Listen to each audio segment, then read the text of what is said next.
Hello there, gacha gamers, and we're back with more Line Monster Farm content. At the moment, it's worth noting we have a new event. When this goes up, we have the new arena duel with the Techno Dragon and the new Techno Dragon summons. A quick heads up on that, you can now trade your Battle Pass points for tickets for this. Not only that, but this event has a guaranteed 2-star disc stone that you get here. This is a guaranteed 2-star disc stone with the chance to be 3 and one of the rate up instance monsters, so that's worth checking out, as well as a brand new little arena fight with the Techno Dragon itself, which gives us more things to use in the exchange. But why are we here today? It's not for that. It's for a quick rundown of all of these wonderful Japanese buttons. Starting first and foremost in the bottom corner, and also where we're going to be spending a lot of time. So we have our monster menu here. This top left button here allows us to upgrade the skills of our monsters using rewards that we get from expeditions and through tournaments and training in the standard mode itself. These are won through the golden tournaments generally. So this allows you to get more abilities. These abilities are learned abilities, so you will have these in the initial pool of your monster to learn from day one. This is unlike the next tab. This is where we have our monster star rating system. So the more shiny love hearts that you get from pulling duplicates, exchanging heart exchange tokens, exchanging the new currency that we had come with the event, the funny petals, you can get the hearts that allow you to rank up your monsters. Now these give the skills. These skills become innate. These have no ability point cost. There is no real drawback to them being there. It's free real estate. Not only that, but as you can see here, the stat totals increase. So at 2-star, it's 81. Currently, its health is 65. At 5-star, it goes up to 120. Now, if you think about that across all of the stats, that is a ridiculous amount. 65 to 120 is 55 total stat points.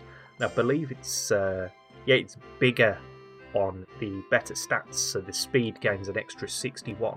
Across 6 stats, that's 360-ish stat total. So that's huge. So that there is where you'll be going for checking all of your monster skills, along with any potential star rating instances. Then here, you can just look at your monster. You've got your things like your guts recovery, your movement speed, your subbreeds, where they are suitable in certain areas. You've got where they are suitable at certain aptitudes, so close, second, middle close, middle long, far long, and then you've got your specific aptitudes here in the certain types of arenas. As well as down here, you have stats that they can have inherently and sort of learn. And then you've got the natures that you have, and it shows you directly what each of those do statistically. Then down here we have our tech list of learned techs. So these you can go through and it will show you what monster unlocks them, what star rank you need to have them at in order to unlock their techs, as well as telling us that it's not there yet, which is rather frustrating. It's just dangling it there going, you could have this. So here you'll see the difference. We have this unlocked on the Reno Craft, but it's we haven't got any of the other ones floating around as of yet. Did I really not get the Aquamarine one? Ah, wrong account, different account. That's what bamboozled me. And then here you have your little bestiary. So you get your pictures of everybody, along with their 2D images, I believe, if you have seen them. Let's click on somebody I know I've used here, so there we go. No, is it that one? Oh, idiot. Top corner. So that allows you to see the 2D images of everybody as well. Look at them all go. As well as some information in general about the monsters there. And how many you've raised. That's that screen. Then we'll go down here on the monsters theme. This is all the currently trained Mastermons you have. Their techs, their abilities, their secrets, and just a general history of the monster in and of itself. Additional things that will appear on this menu are their loyalty and their fame, both of which weigh pretty highly on the scale of rating. Then we have this next screen over here. Unfortunately, can't use it currently because all of my Mastermon are doing things. On this screen, it allows you to get rid of previously trained Mastermons in order to give them books. So you get books for trading away Mastermons that you aren't necessarily using anymore. And the books will help in the monumental task of leveling your assist cards. So that's what this screen here is all about. You have your encyclopedia of assist cards, and you get all of the information regarding them. So you have what it does for your main breed, you have what it does according to affinity colour, and then additional effects that it unlocks as well throughout the limit break mechanic. So the more discs, the more effects that it has. There's a lot to this that is still trying to be figured out. But essentially, you want to be looking for the same main monster. So this gives a buff to the Naga, and then the same affinity, as it will give an additional buff due to the affinity. And then as you can see here, the more that you unlock, the bigger the buffs are going to end up becoming, or the more varied. And this also is boosted by leveling the cards. So you have an additional chance for intimacy starting. So what it'll mean is that the bar is fuller at that point. You have additional stat gain for errantry, and then additional chance for, I believe, the stat skill training being leveled up, as well as a great.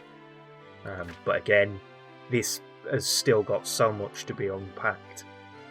But essentially, you will come here and you will use this screen in order to level up your things, as well as figuring out exactly what they do. Personally, still at the stage of slapping that auto button, because it just gets the job done. Then here we have the exchange. So newly brought in with the current event are these additional heart petals, and they can be used for rate up monsters to get additional hearts for them at a lower cost. At the rollover of a new month, they get transferred into the standard hearts, which you use at the standard heart exchange. These again are just used for your star increases, and actually get more expensive the more of them that you purchase. So here you'll see I have 4, then that becomes 2, so it starts taking 2 tokens per purchase. So that's worth bearing in mind. We then have our Explorer coins from the Expedition instances, allowing you to get things like Friend Disc Stones, free pulls, specific monsters here, along with a bunch of things that you can use in the arena battles of all shapes and all sizes. And we have the Battle Pass menu, which we came to earlier, which has these new Monfest tickets, single pulls, books, battle points, action points, line summons. Generally, I guess by this point we're saving for Monfest tickets because of how useful they are. And you've got the battle coins, which again, free monster disc stones, free pulls. It is generally recommended to try and get these fruits, but I have yet to get to the amount of points needed for one anyway. You have gold coins, which come from doing big gachas, and again these reset, I believe, at the start of the month. So it's worth getting those used.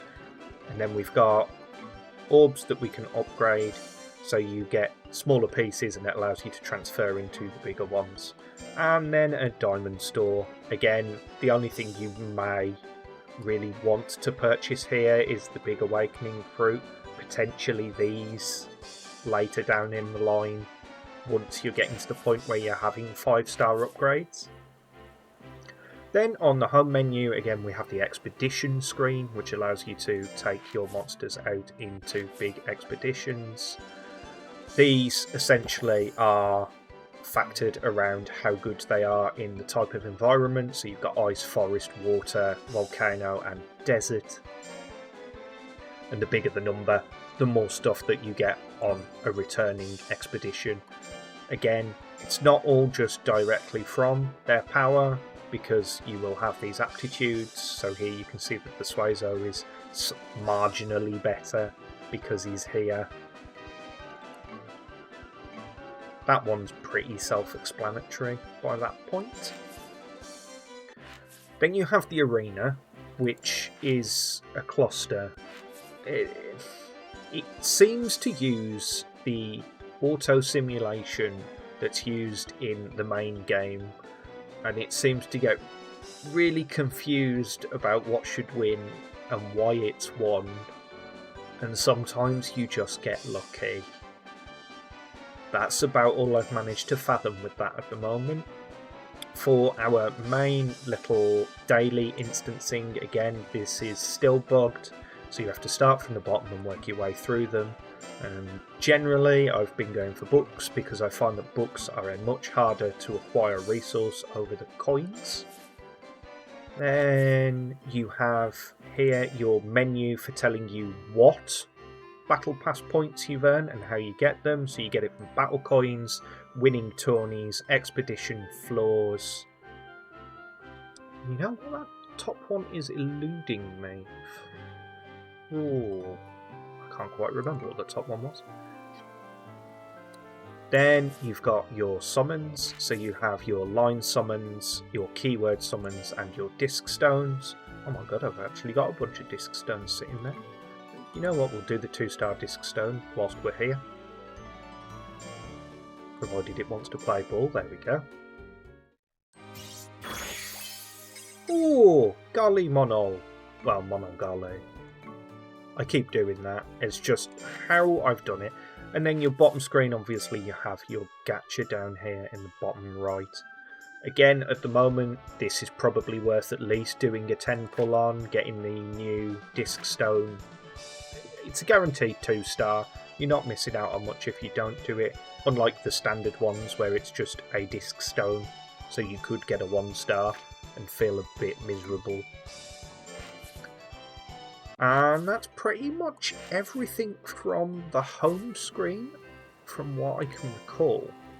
We do also have just a few basic bits here of selecting your friend unit, as well as your friend card.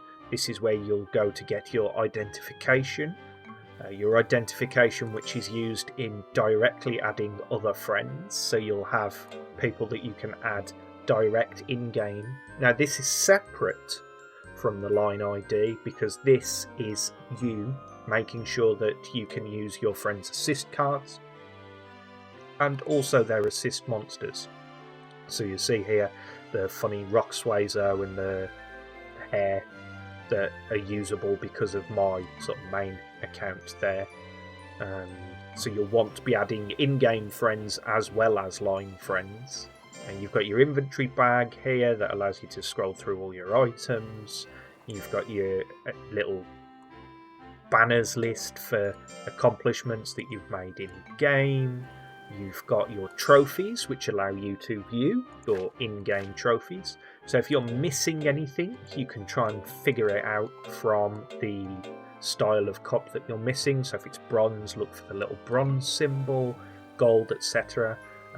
Then you've got linking your line, a line FAQ, your settings, linking to Twitter, not being able to buy diamonds, grumble, although it's probably good for my wallet that I can't, and a general sort of just a little FAQ here for bits and bobs that you can check out as well.